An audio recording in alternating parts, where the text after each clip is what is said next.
Safari ya miaka 33 ya jasho, damu na machozi. Ndugu wa Tanzania wenzangu, Chadema haikuanzishwa kwa bahati mbaya.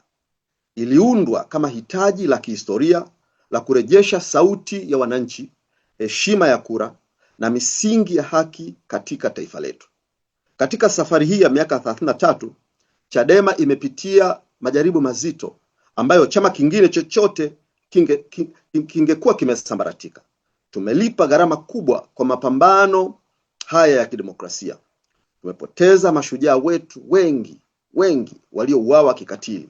Tungeweza na tunaweza kuwataja wengi ndugu zetu ambao waliuawa kikatili. Alphonse Mawazo tunamkumbuka, Ali Kibao na wengine wengi ambao ni sehemu ya watu ambao walipambana na waliuawa kikatili na mifumo haramu yenye ukatili.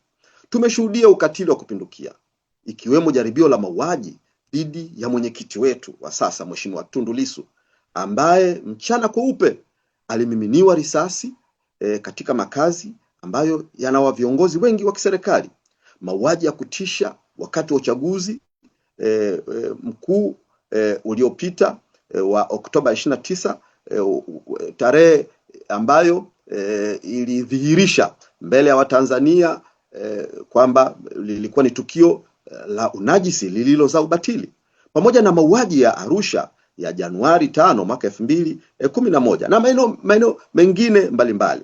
Tumeshuhudia kupotea kwa makamanda wetu kina Ben Sanane, Mdude Nyagali, Dionis Kipanya, Deusdedit Soka na wengine wengi kwa mamia ambao hadi leo hawajulikani wako wapi.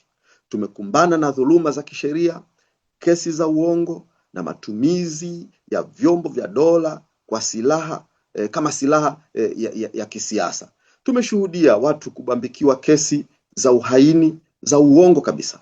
Mwenyekiti wetu Mheshimiwa Tundu Lissu yuko mahabusu hadi hivi sasa katika kesi ambayo sisi na Watanzania wengine wote tunasema kabisa kwa ujasiri, Lissu sio muhaini, Lissu sio muongo, na yupo kwenye mikono ya watawala kwa kesi ambayo haina uhalali wowote. Lakini pamoja na risasi, utekaji, vifungo na vitisho, Chadema haijafa. Badala yake imezidi kuimarika. Ni kwa nini? Kwa sababu Chadema ni watu, tuna watu na tuna ujasiri wa kusema tutashinda. Hakuna marefu yasiyo na ncha. Kwa hivyo iko siku tutashinda.